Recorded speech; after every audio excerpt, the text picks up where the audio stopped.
Terima kasih. Kali ini kita akan membahas soal materi berkaitan dengan pasar uang.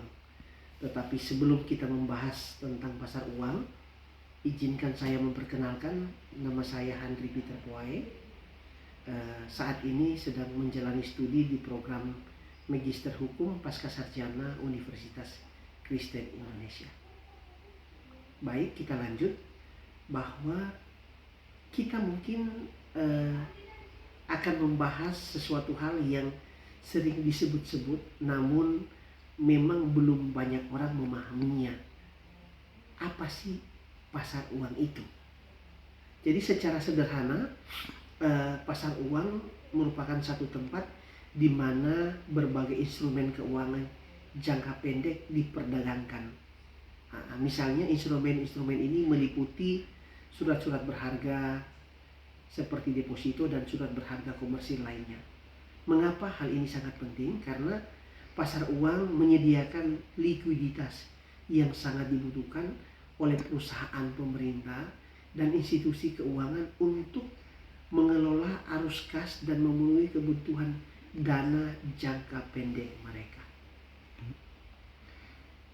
Saya mencoba menjelaskan secara normatifnya di mana pasar uang merupakan tempat suatu pihak meminjam dana dari pihak lainnya pada tingkat bunga tertentu dan jangka waktu di bawah 1 tahun. Jadi memang biasanya itu jangka waktunya di bawah 1 tahun. Pasar uang menurut peraturan Bank Indonesia, ini saya sebutkan peraturan Bank Indonesianya itu nomor 18/11/PBI tahun 2016 tentang pasar uang, ialah bagian dari sistem keuangan yang bersangkutan dengan kegiatan perdagangan, pinjam-meminjam, atau pendanaan berjangka pendek sampai dengan 1 tahun dalam mata uang rupiah. Jadi ini salah satunya harus dalam mata uang rupiah dan valuta asing, di mana berperan dalam transmisi kebijakan moneter, pencapaian stabilitas sistem keuangan, dan kelancaran sistem pembayaran. Pasar uang memiliki beberapa fungsi, yakni ini yang saya harus sebutkan. Fungsi yang pertama adalah fungsi likuiditas. Kemudian di mana menjembatani antara pihak yang kelebihan dana dengan pihak yang kekurangan dana dalam jangka waktu yang pendek. Ingat, pasar uang biasanya itu dalam jangka waktu yang pendek. Fungsi yang kedua biasanya disebut dengan fungsi accumulation of wealth atau biasa kita sebut sebagai investasi, dan diversification of wealth atau diversifikasi portofolio. Itu yang fungsi yang ketiga. Dan fungsi yang ketiga adalah sebagai sarana implementasi kebijakan atau yang biasa kita bahas adalah berkaitan dengan moneter dan fiskal. Saya ingin menjelaskan juga beberapa jenis transaksi dalam pasar uang. Itu yang pertama adalah transaksi pinjam-meminjam atau transaksi pendanaan di luar kredit dengan tenor sampai dengan 1 tahun. Jadi memang kondisi pasar uang biasanya itu harus di bawah 1 tahun. Itu biasa juga pasar uang antar bank atau biasanya biasa disingkat PUAB. Yang kedua biasanya itu adalah transaksi pinjam-meminjam dengan menggunakan instrumen pasar uang atau surat-surat berharga di atas 1 tahun. Itu sebagai agunan, kolateral, kemudian transaksi repurchase agreement, kemudian dapat menggunakan underlying berupa sertifikat Bank Indonesia, itu SBI, kemudian sertifikat deposito Bank Indonesia, SDBI, kemudian sertifikat deposito, itu biasa kita sebut NCD, kemudian surat berharga komersil atau commercial paper, kemudian surat berharga dengan prinsip syariah, dan instrumen lain yang sesuai dengan ketentuan normatifnya.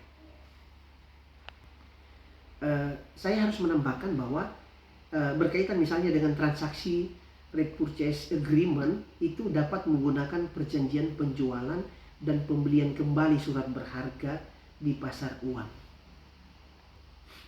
Yang ketiga, ini berkaitan juga dengan jenis transaksi dalam pasar uang.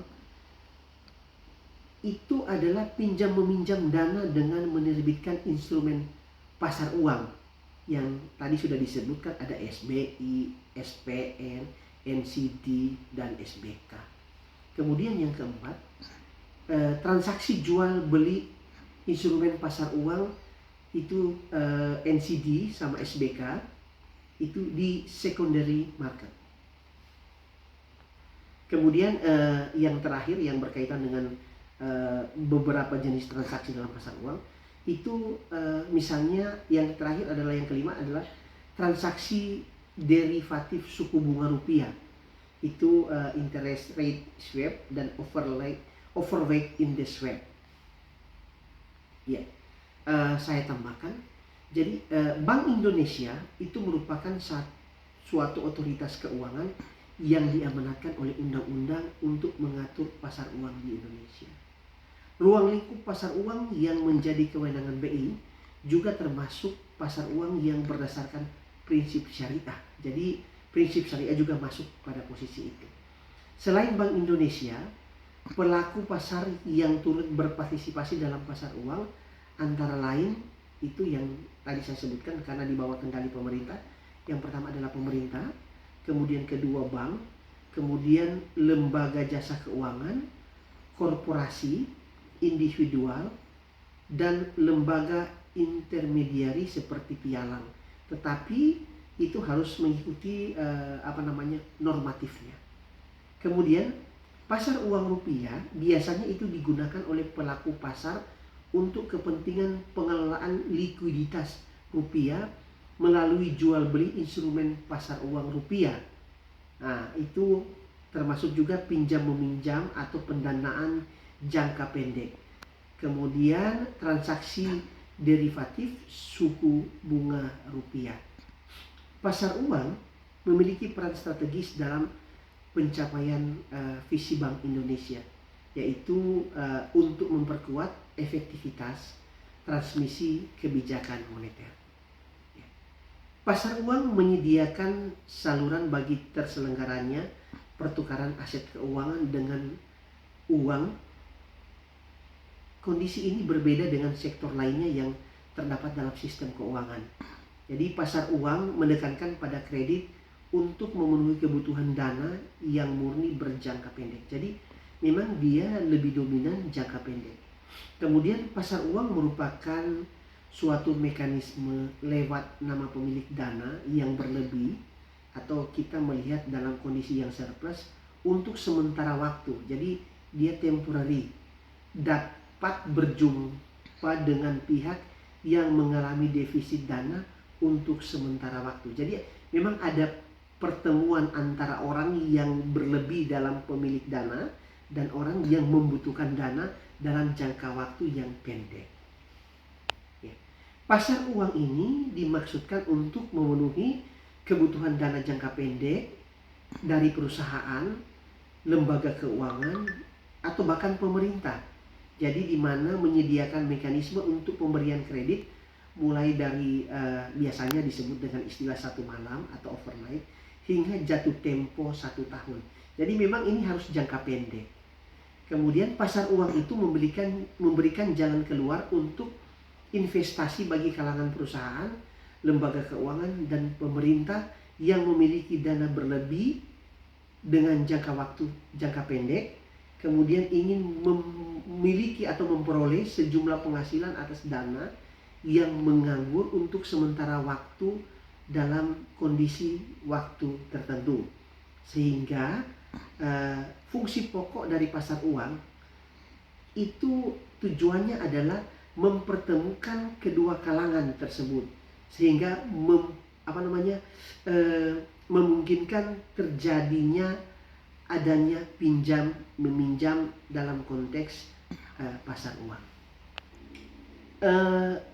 Terdapat berbagai macam alasan menyangkut kebutuhan akan pasar uang. Ini yang harus betul-betul digarisbawahi. Paling pertama adalah bagi kebanyakan orang dan lembaga dalam hal ini adalah misalnya badan usaha dan pemerintah.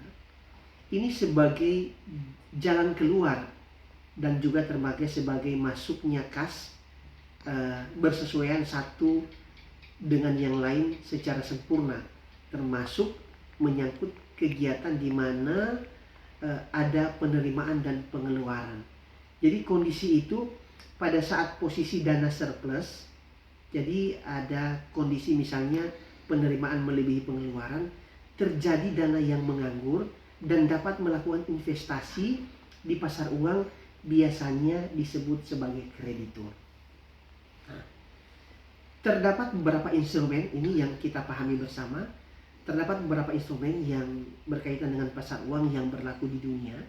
Itu biasanya ada yang T-bills, kemudian ada commercial paper, kemudian ada banker acceptance atau BA, kemudian ada juga NCD, kemudian ada dana federal, kemudian ada repurchase agreement, euro dolar, kemudian pasar uang antar bank atau interbank call money, kemudian ada SBI, Sertifikat Bank Indonesia, kemudian ada surat berharga pasar uang atau biasa disebut dengan SBPO. Demikian pemaparan materi kami yang sederhana berkaitan dengan pasar uang. Mohon maaf jika presentasi ini masih banyak kekurangan. Kiranya presentasi ini bermanfaat bagi kita untuk mempelajari berkaitan dengan pasar uang. Terima kasih sekali lagi, mohon maaf. Tuhan memberkati kita semua.